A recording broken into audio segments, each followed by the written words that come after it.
Welcome back to nursing টোটকা। Staff nurse interview related আরেকটি নতুন ক্লাস আজকে আমি তোমাদের সাথে শেয়ার করব। বিভিন্ন ধরনের কন্ট্রাকচুয়াল স্টাফ নার্স অথবা স্টাফ নার্স গ্রেড 2-র ইন্টারভিউয়ের প্রিপারেশনের জন্য এই ক্লাসগুলি খুবই ইম্পর্ট্যান্ট। তোমরা যারা বিভিন্ন ধরনের স্টাফ নার্স পোস্টের জন্য ইন্টারভিউ দিচ্ছ বা বিভিন্ন ধরনের কন্ট্রাকচুয়াল স্টাফ নার্সের পোস্টের জন্য ইন্টারভিউ দিচ্ছ, তারা এই ধরনের প্রশ্নগুলি প্র্যাকটিস করে ইন্টারভিউ দিতে যেতে পারো। চলো শুরু করা যাক। প্রথম প্রশ্ন আছে, when we would provide CPR to a patient? আমরা কখন একজন পেশেন্টকে সিপিআর প্রোভাইড করব। তো প্রথমেই আমাদের সিপিআরের ফুল ফর্ম কি সেটা জেনে নিতে হবে। সিপিআরের ফুল ফর্ম হলো কার্ডিও পালমোনারি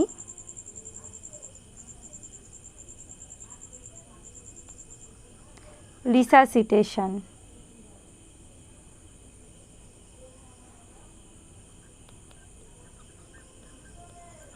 তো কার্ডিও পালমোনারি রিসাসিটেশন বা সিপিআর আমরা কখন প্রোভাইড করব? If a person is unconscious and not breathing normally or their heart has stopped or cardiac arrest has happened, then we can provide CPR to a patient. অর্থাৎ একজন মানুষ যদি unconscious থাকেন বা নর্মালি ব্রিদিং না নেন বা ব্রিদিংটা স্টপ হয়ে যায় অথবা তাদের যদি হার্ট কাজ করা বন্ধ করে দেয়, তখন আমরা তাদেরকে সিপিআর বা কার্ডিও পালমোনারি রিসাসিটেশন প্রোভাইড করব। Cardiopulmonary resuscitation is the technique of basic life support for the purpose of oxygenation to the heart, lungs or brain and often vital organs, as long as appropriate medical treatment can restore the heart failure and ventilatory action. অর্থাৎ cardio pulmonary resuscitation আমরা কিসের জন্য provide করি?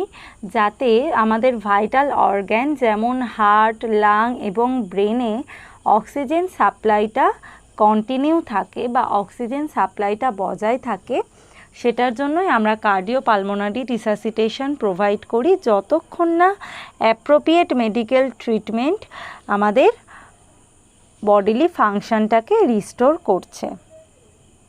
তো এর সাথে সাথে interviewer আরেকটি প্রশ্ন করতে পারেন। এর সাথে ইন্টারভিউয়ার হাই কোয়ালিটি সিপিআর কি সেটা জিজ্ঞেস করতে পারেন, অথবা কিভাবে আমরা একজন মানুষকে বা একজন ভিকটিমকে হাই কোয়ালিটির সিপিআর দিতে পারবো বা প্রোভাইড করতে পারবো সেটা জিজ্ঞেস করতে পারেন। তো হাই কোয়ালিটির সিপিআরের কিছু ক্রাইটেরিয়া আছে, সেগুলি হলো compress at a rate of 100 to 120 beats per minute। আমাদের চেস্ট কম্প্রেশন দিতে হবে মিনিটে 100 থেকে 120টি। এটা হচ্ছে চেস্ট কম্প্রেশন। দেন আমাদের চেস্ট কম্প্রেশন দিতে হবে কত ডেপথের? At least 5 centimetre for adult. 5 centimetre চেস্টটা আমাদের কম্প্রেসড হবে। আমাদের কি করতে হবে? কমপ্লিট চেস্ট রিকয়েলের জন্য টাইম দিতে হবে। প্রত্যেকটা কম্প্রেশনের পরে আমরা চেস্ট যাতে কমপ্লিট রিকয়েল হয় সেটার দিকে আমাদের নজর রাখতে হবে। আর কি করতে হবে? আমাদের মিনিমাইজ করতে হবে ইন্টারাপশানটা, অর্থাৎ দুটো কম্প্রেশনের মাঝে যে ইন্টারাপশানটা হচ্ছে সেটাকে আমাদের মিনিমাইজ করতে হবে, অর্থাৎ যতটা সম্ভব আমরা তাড়াতাড়ি কম্প্রেশন দেওয়ার চেষ্টা করব।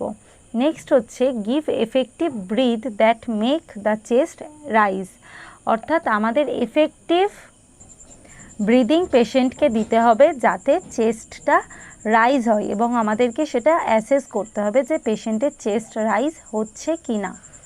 এবং নেক্সট আমাদের এক্সেসিভ ভেন্টিলেশন অ্যাভয়েড করতে হবে, অর্থাৎ আমাদের এক্সেসিভ যে পেশেন্টকে ব্রিদিং দিয়ে যাচ্ছি বা ভেন্টিলেটেড করে যাচ্ছি সেটা অ্যাভয়েড করতে হবে। এইগুলি হলো হাই কোয়ালিটি সিপিআরের কিছু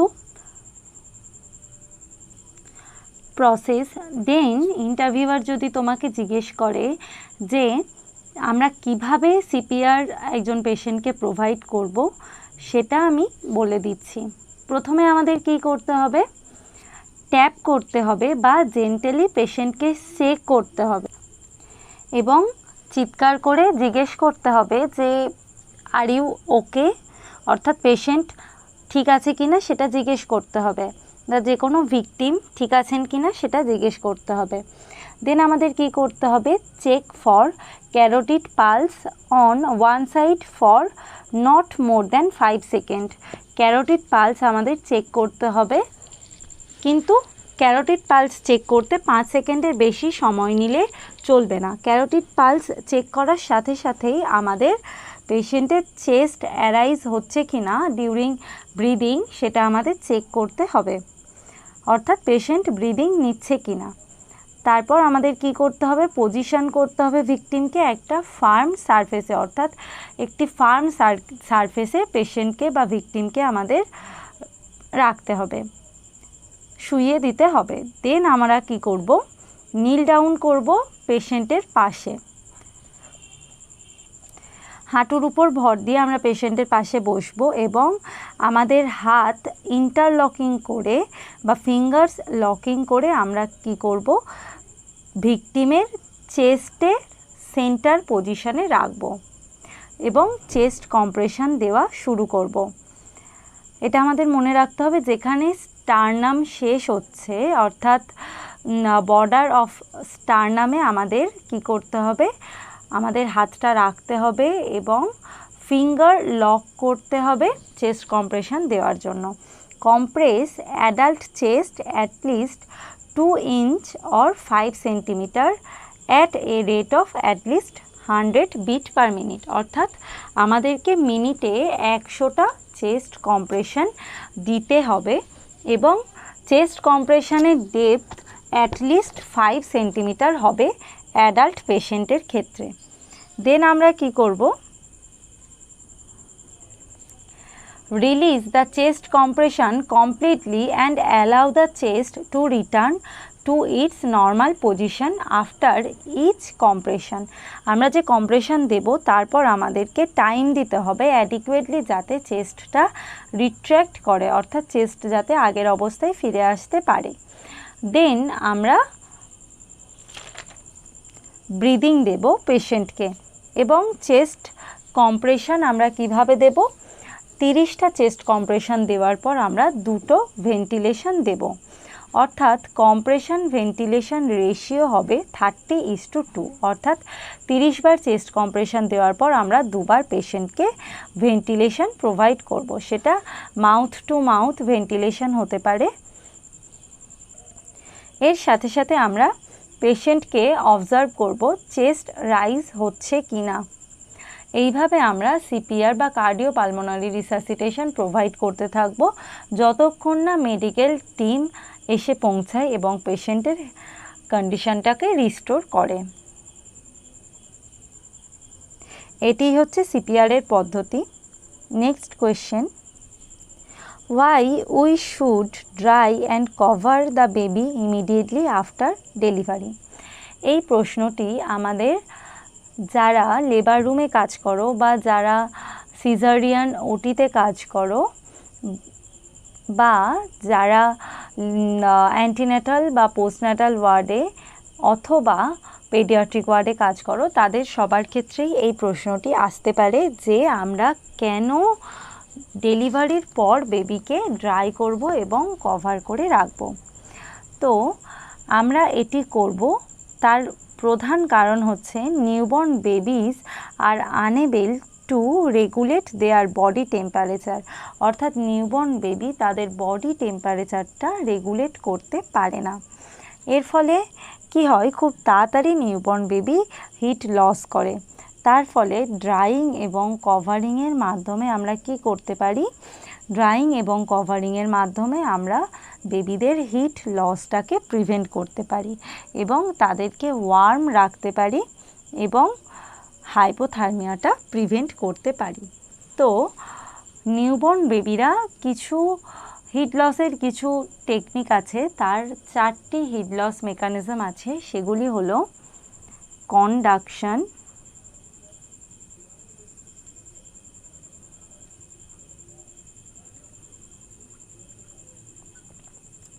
কনভেকশন,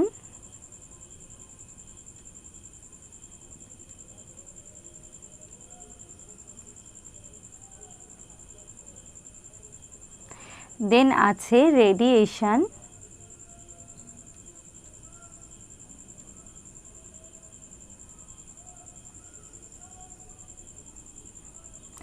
এবং ইভাপোরেশন।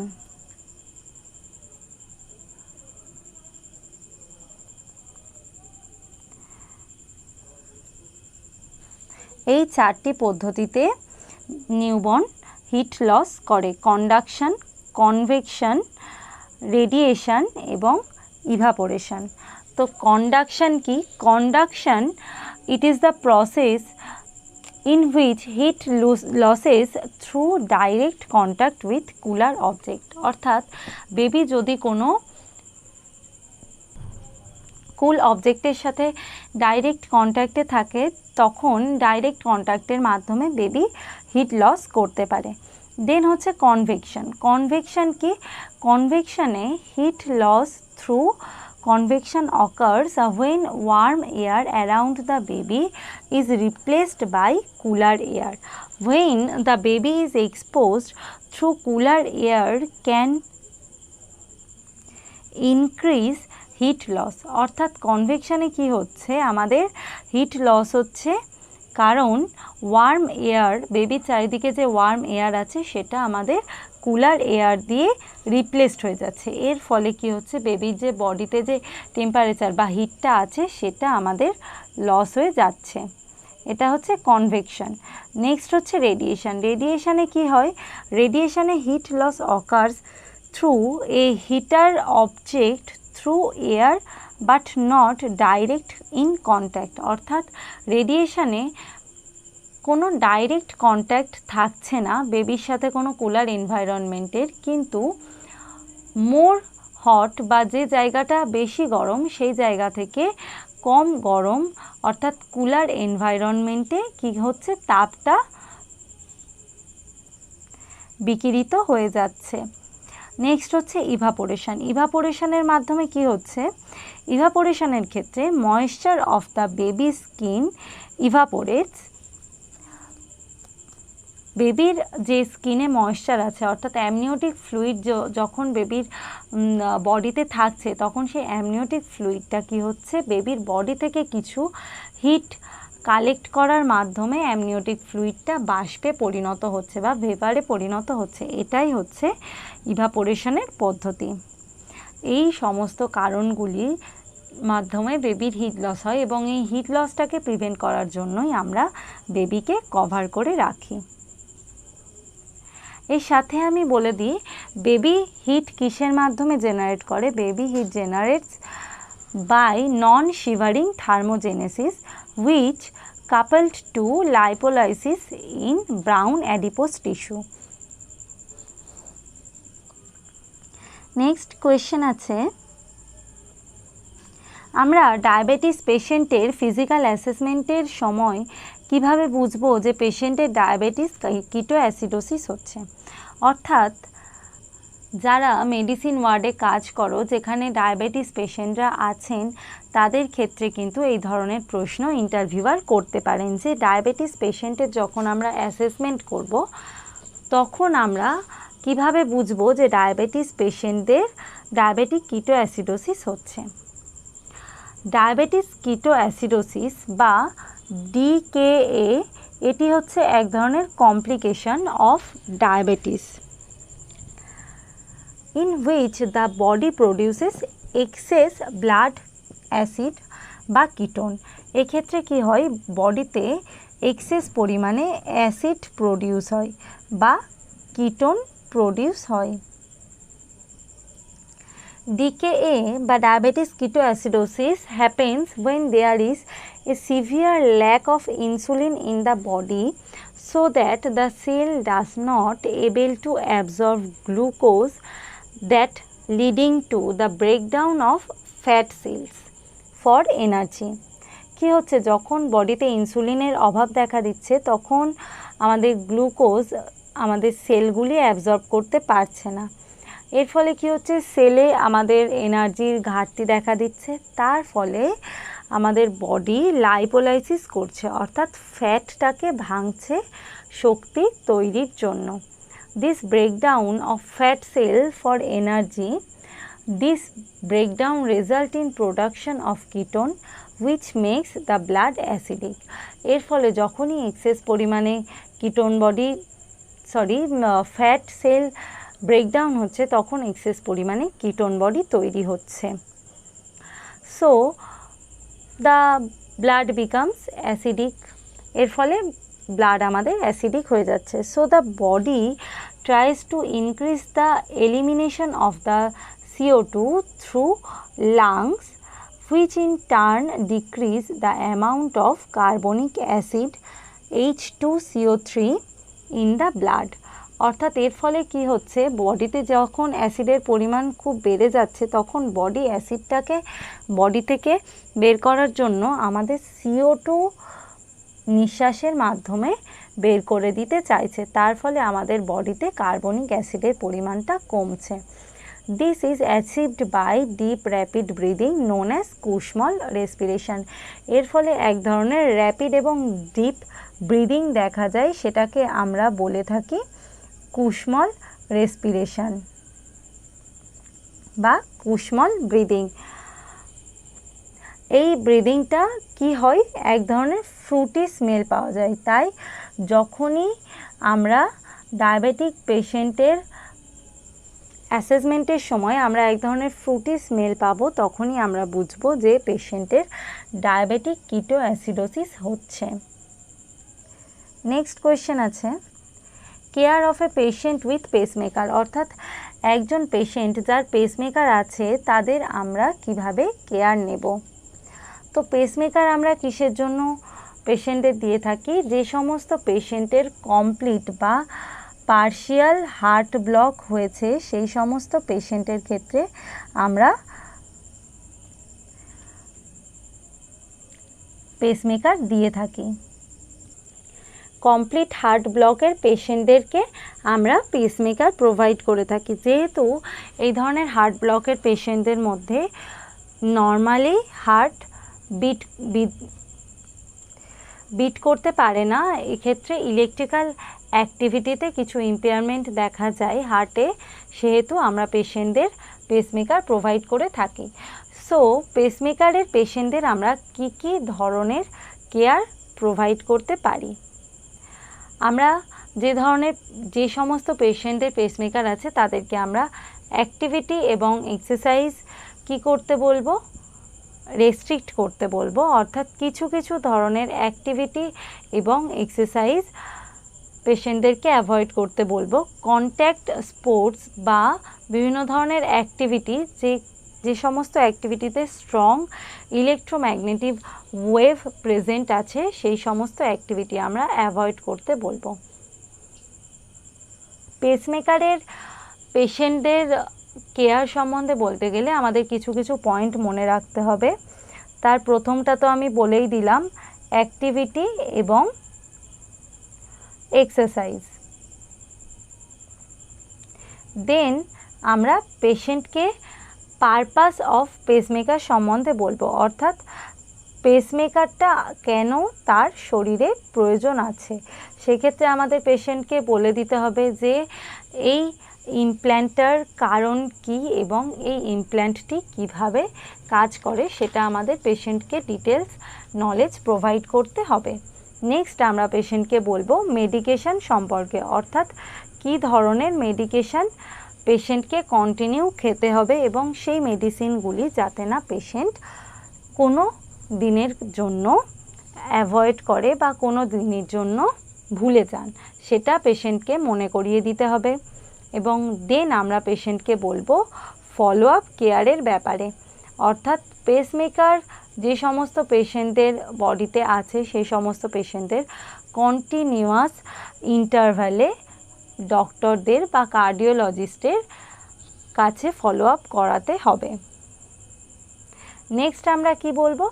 নেক্সট আমরা পেশেন্টকে সাইন অফ কমপ্লিকেশান, অর্থাৎ কী কী ধরনের কমপ্লিকেশান পেশেন্টের মধ্যে অ্যারাইজ হতে পারে বা কী কী ধরনের কমপ্লিকেশান দেখলে পেশেন্ট সঙ্গে সঙ্গে কার্ডিওলজিস্টের সাথে অ্যাপয়েন্টমেন্ট করবেন, সেগুলি আমাদের বলে দিতে হবে। সেগুলি হচ্ছে রেডনেস বা সোয়েলিং বা ফিভার বা ডিজিনেস অথবা ফেন্টিং বা প্যালপিটেশন যদি দেখা যায়, সেই সমস্ত সাইন সিমটমগুলি যদি থাকে সেক্ষেত্রে পেশেন্টকে আমরা কার্ডিওলজিস্টের সাথে অ্যাপয়েন্টমেন্ট করতে বলবো।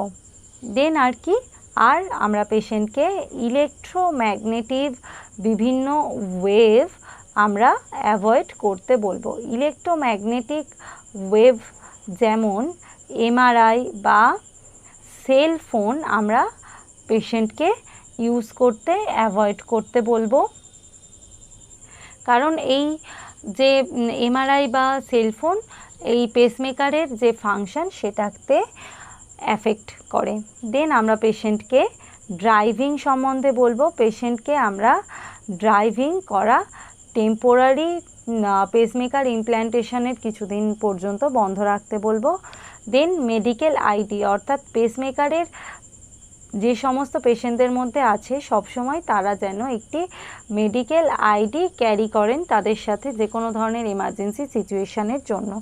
দেন হচ্ছে পালস চেকিং, এটি হচ্ছে সবচেয়ে ইম্পর্টেন্ট পয়েন্ট। পালস চেকিং, পেশেন্টকে প্রতিদিন একটি ফিক্স টাইমে পালস চেকিংয়ের অ্যাডভাইস দিতে হবে। যেহেতু পেশেন্টের পেসমেকার আছে সেহেতু পালস কী হবে, রেগুলার হবে এবং কনসিস্টেন্ট হবে। যখনই পেশেন্ট ইররেগুলার বা ইনকনসিস্টেন্ট পালস দেখতে পাবে বা ফিল করতে পারবেন তখনই কিন্তু পেশেন্টকে ডক্টরের সাথে কনসাল্ট করতে হবে। এই সমস্ত অ্যাডভাইসগুলি বা কেয়ারগুলি পেসমেকারের পেশেন্টের ক্ষেত্রে আমাদের ফলো করতে হবে। আজকের ক্লাস এই পর্যন্তই। আরও অনেক ইনফরমেটিভ ক্লাস পেতে অবশ্যই আমাদের চ্যানেলটিকে ফলো করুন এবং চ্যানেলে নতুন হয়ে থাকলে অবশ্যই চ্যানেলটিকে সাবস্ক্রাইব করুন। ভিডিওগুলি ভালো লাগলে লাইক, কমেন্ট এবং শেয়ার করবেন। ভিডিওটি শেষ পর্যন্ত দেখার জন্য থ্যাংক ইউ।